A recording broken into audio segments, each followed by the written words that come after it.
Hello friends, welcome to my channel.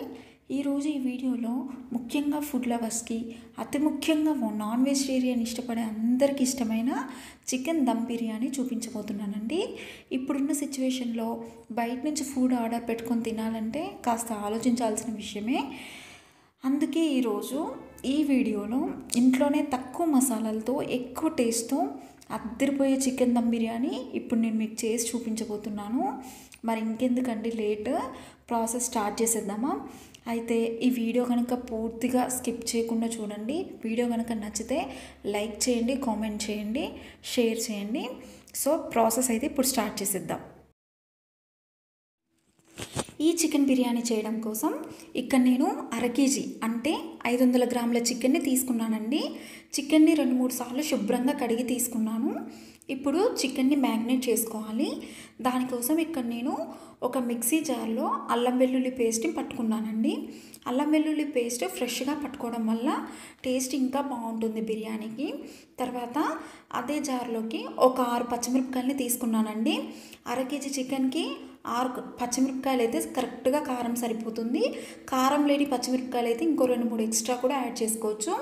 ఇందులోనే ఒక గుప్పెడు పుదీనా ఆకుల్ని, అలాగే కొత్తిమీర ఆకుల్ని కూడా శుభ్రంగా కడిగి వేసుకున్నాను. ఇప్పుడు వీటిని మెత్తగా మిక్సీ చేసుకోవాలి. ఇలా మిక్సీ పట్టుకున్న పేస్ట్ని చికెన్ ముక్కల్లోకి వేసుకోవాలండి. తర్వాత ఇందులోకి మనం ఇందాక మిక్సీ పట్టుకున్న అల్లం వెల్లుల్లి పేస్ట్ని 1 టేబుల్ స్పూన్ యాడ్ చేసుకున్నాను. తర్వాత 1 టేబుల్ స్పూన్ గరం మసాలాని కూడా వేసుకున్నాను. ఇప్పుడు ఇందులోకి 1 టేబుల్ స్పూన్ సాల్ట్ యాడ్ చేస్తున్నాను. ఇక్కడ నేను పింక్ సాల్ట్ యూజ్ చేస్తున్నాను కాబట్టి ఫుల్గా ఒక స్పూన్ వేయడం లేదు. నార్మల్ సాల్ట్ వేసుకున్నట్లయితే మీరు 1 టేబుల్ స్పూన్ ఫుల్గా వేసుకోండి, కరెక్ట్గా సాల్ట్ సరిపోతుంది. అలాగే ఇందులోకి 1 టేబుల్ స్పూన్ కారం, 1/2 టీ స్పూన్ పసుపు వేసిన తర్వాత ఒక అరచెక్క నిమ్మకాయ రసం వేసుకోవాలి. అలాగే ఒక 3 టేబుల్ స్పూన్స్ పెరుగుని కూడా వేసి వీటన్నిటిని బాగా కలిసేలా కలిపి మూత పెట్టుకొని ఒక అరగంట సేపు అయినా వీటిని బాగా నాననివ్వాలి.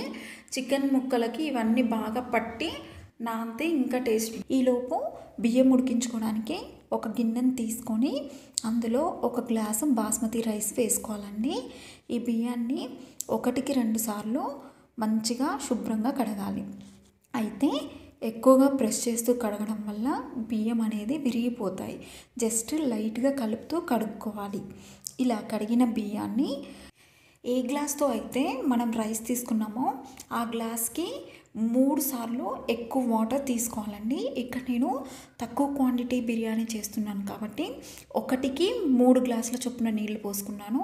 అదే మీరు ఎక్కువ క్వాంటిటీ చేసుకున్నట్లయితే అంటే 1కి డబల్ పోసుకోవాలి, అంటే 2కి 4 గ్లాసుల చొప్పున నీళ్లు మీరు పోసుకోవాలండి. ఇప్పుడు అదే గిన్నెలోకి స్పైసెస్ని యాడ్ చేసుకుందాం. ఇందులోకి 2 యాలక్కాయలు, 1 ఇంచు దాల్చిన చెక్క, అలాగే 7 నుంచి 8 మిరియాలు, 1 మరాఠీ మొగ్గ, అలాగే ఒక 4-5 లవంగాలు, 1 జాపత్రి పువ్వు, అలాగే 1 అనాస పువ్వు కూడా వేసుకోవాలండి. ఇది వేస్తే టేస్ట్ బాగుంటుంది. అలాగే 1 బగారాకు కూడా వేసుకోవాలి. కొంచెం షాజీరా కూడా వేసి తర్వాత ఇక్కడ 2 టేబుల్ స్పూన్స్ సాల్ట్ కూడా వేసుకోవాలండి. ఇక్కడ నేను సాల్ట్ వేసిన క్లిప్ అయితే మిస్ అయింది. ఎందుకంటే రైస్ ఉడుకుతున్నప్పుడు ఆ సాల్ట్ రైస్కి పడుతుంది, కొంచెం ఎక్కువే పడుతుంది అనమాట. అందుకే 2 టేబుల్ స్పూన్స్ వేసుకుంటే కరెక్ట్గా సరిపోతుంది. అలాగే ఇక్కడ ఇదే రైస్లోకి ఒక 1 టేబుల్ స్పూన్ నెయ్యి కూడా వేసుకుంటున్నానండి. నేను నెయ్యి వేసుకోవడం వల్ల అన్నం అనేది పొడి పొడిలాడుతూ వస్తుంది. నెయ్యి ప్లేస్లో మీరు 1 టేబుల్ స్పూన్ ఆయిల్ కూడా వేసుకోవచ్చు. తర్వాత ఇందులోకి కొత్తిమీర, పుదీనా ఆకులు కూడా వేసుకుంటే ఫ్లేవర్ అనేది చాలా బాగా పడుతుంది. ఒక 1/2 అవర్ సేపు నానబెట్టుకొని పక్కన పెట్టుకోవాలి. తర్వాత ఒక అరగంట తర్వాత ఒక ప్యాన్ పెట్టుకొని అందులోకి ఒక 5 నుంచి 6 టేబుల్ స్పూన్ల ఆయిల్ పోసుకోవాలండి. ఆయిల్ ప్లేస్లో మీరు కొంచెం నెయ్యి కూడా తీసుకోవచ్చు. నెయ్యి వేస్తే ఇంకా ఫ్లేవర్ బాగుంటుంది. అలాగే ఒక 3 పెద్ద సైజు ఆనియన్స్ని నేను ఇలా సన్నగా పొడుగ్గా కట్ చేసి పెట్టుకున్నాను అనమాట. వాటిని ఇప్పుడు బాగా డీప్ ఫ్రై చేయాలండి. అంటే ఆనియన్స్ అన్నీ బ్రౌన్ కలర్లో వేగిపోవాలన్నమాట. బిర్యానీకి ఫ్లేవర్ బాగా వస్తుంది. ఇలా బాగా బ్రౌన్గా వేగిన ఆనియన్స్ని ఒక ప్లేట్లోకి తీసి పక్కన ఉంచుకోండి. తర్వాత అదే ప్యాన్లోకి సేమ్ ఆయిల్ నాకు సరిపోతుందండి. మీకు తక్కువ అయితే పోసుకోండి, లేదా ఎక్కువ అయితే కొంచెం తీసేయండి. అందులోకి సేమ్ స్పైసెస్ యాడ్ చేస్తున్నాను. ఇందాక ఏవైతే వేసామో మనం రైస్లోకి అవే స్పైసెస్ ఇక్కడ యాడ్ చేస్తున్నాను.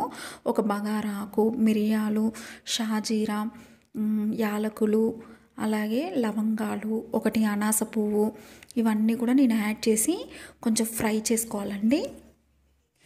ఇలా ఫ్రై చేసుకున్న తర్వాత ఒక 3 పచ్చిమిరపకాయలు కూడా వేసుకోవాలండి. ఇందాక మనం అక్కడ 6 పచ్చిమిరపకాయలు వేసుకున్నాం కదండి. ఇక్కడ తాలింపులో ఒక 3 పచ్చిమిరపకాయలు వేసి ఇలా వేయించుకోవాలండి. ఇలా వేయించుకున్నాక పచ్చిమిరపకాయలు ఇందులో ఇందాక మనం మ్యాగ్నేట్ చేసుకుని పెట్టుకున్న చికెన్ ఉంది కదండి, ఆ ముక్కల్ని ఇందులో ఈ తాలింపులో వేసుకొని లో ఫ్లేమ్లో పెట్టుకొని చికెన్ని బాగా మగ్గించుకోవాలన్నమాట. చికెన్ అనేది ఆయిల్లోనే బాగా మగ్గడం వల్ల మంచిగా టేస్ట్ అనేది బాగా వస్తుంది. బాగా మాడిపోకూడదండి, హై ఫ్లేమ్లో పెడితే మాడిపోతుంది. సో సిమ్లో పెట్టుకొని 2-3 సార్లు కలుపుకుంటూ మూత పెట్టుకొని బాగా మగ్గించుకోవాలి. తర్వాత మనం ఇందాక ఆనియన్స్ ఫ్రై చేసి పక్కకు పెట్టుకున్నాం కదండి, అందులో 1/2 వంతు అంటే ఒక 1/2 వంతు పక్కకు పెట్టుకొని 1/2 వంతు ఆనియన్స్ మొత్తం ఈ కర్రీ మీద వేసేయాలన్నమాట. ఈ చికెన్ ముక్కల మీద వేసి ఒకసారి బాగా కలిపి లో టు మీడియం ఫ్లేమ్ మీద ఒక చికెన్ ముక్కలు మగ్గేంత వరకు మగ్గించుకోవాలి. ఈ చికెన్ ముక్కలు మగ్గేంత వరకు లో టు మీడియం ఫ్లేమ్ మీద మాత్రమే కుక్ చేసుకోవాలండి. మరీ హై ఫ్లేమ్ పెట్టినా కూడా కూర అంతా మాడిపోతుంది, బిర్యానీ మొత్తం మాడు వాసన స్మెల్లే వస్తుందండి. సో జాగ్రత్తగా లో టు మీడియం ఫ్లేమ్ మీదే కలుపుకుంటూ మగ్గించుకోవాలి. ఈ చికెన్ ముక్కలు అన్నిటివి మగ్గేంత వరకు ఈలోపు మనం వేరే స్టవ్ మీద రైస్ కూడా ఉడికించుకోవాలండి. ఇలా రైస్ అనేది ఒక 60 to 70% దాకా కుక్ అవ్వాలి. ఒక్క మెతుకు పట్టుకొని చూస్తే ఇలా కొంచెం పలుకుండి ఉడికినట్లయితే మనకి రైస్ పర్ఫెక్ట్గా కుక్ అయినట్టండి. ఈ చికెన్ అనేది కొంచెం మగ్గేంత వరకు ఇది మీడియం ఫ్లేమ్ మీద మనం ఉడికించుకోవాలండి ఈలోపు రైస్ని. తర్వాత ఒక ప్యాన్ పెట్టుకొని అందులో 1 టేబుల్ స్పూను నెయ్యి వేసుకోవాలండి. నెయ్యి వేసుకొని ఇలా బాగా స్ప్రెడ్ చేసి మనం ఇందాక చికెన్ మగ్గించుకున్నాం కదండి, ఆ కర్రీ వేరు, ఇది వేరే ప్యాన్ అన్నమాట. ఇలా నెయ్యి అంతా స్ప్రెడ్ చేసుకొని ఏదైతే మనం రైస్ కుక్ చేసుకున్నాం కదండి, 60-70% రైస్ కుక్ అయింది కదా, ఆ రైస్ని ఒక జల్లిగంట సహాయంతో ఒక లేయర్ మందం అంటే కొంచెం ఒక గంట మందం అన్నం ఈ గిన్నెలో వేసుకోవాలండి. ఇట్లా లేయర్ ప్రకారంగా ఇలా ఒక లేయర్ రైస్ని ఇట్లా వేసుకొని ఇంకొక గంట కూడా వేసుకొని, అంటే కింద బేస్ అన్నమాట, ఆ బేస్ మందం రైస్ని మనం ఇట్లా వేసుకొని స్ప్రెడ్ చేసుకోవాలండి.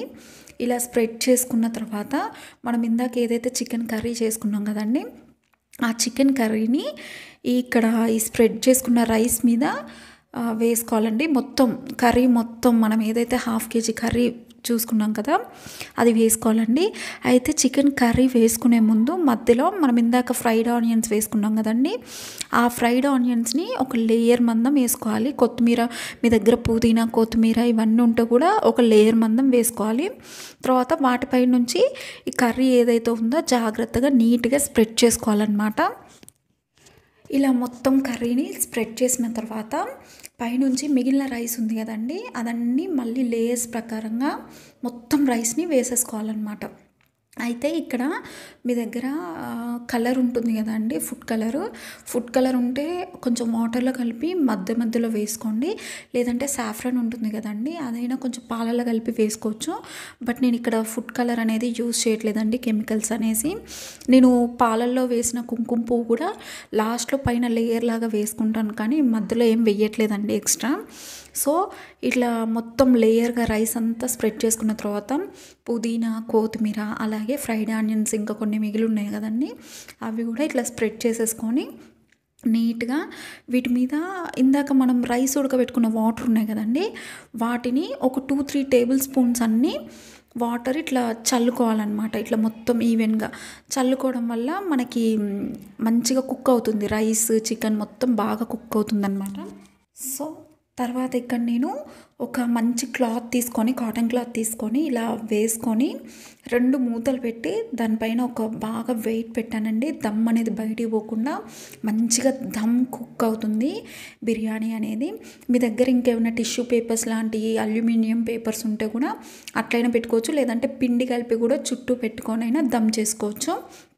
సో ఇదండి, ఇలా మంచిగా దమ్ అయ్యాక ఒక 10 మినిట్స్, ఒక 5 మినిట్స్ అట్లా ఉంచేసి సిమ్లో పెట్టేసుకొని తర్వాత స్టవ్ ఆఫ్ చేసుకొని ఇలా సర్వ్ చేసుకుంటే ఎంతో రుచికరమైన దమ్ బిర్యానీ రెడీ. ఇంకా నేను స్టవ్ ఆఫ్ చేసుకొని ఇలా ఒక 5 మినిట్స్ దమ్ అయ్యాక ఇంకా ప్లేట్లోకి సర్వ్ చేసుకోవడమే అండి. నిజంగా బిర్యానీ అయితే స్మెల్ అదిరిపోతుందండి. ఎంతో పుల్లలుగా ఎక్కడ మాడకుండా సూపర్ వచ్చిందండి బిర్యానీ. ఇట్లా ప్లేట్లోకి సర్వ్ చేసుకొని తింటే ఎంతో టేస్టీగా ఉందండి. మీరు కూడా సండే కానీ ఎప్పుడైనా ఇంట్లో ట్రై చేసి ఎలా వచ్చిందో కామెంట్ చేయండి. ఈ వీడియో నచ్చితే please like, share and subscribe.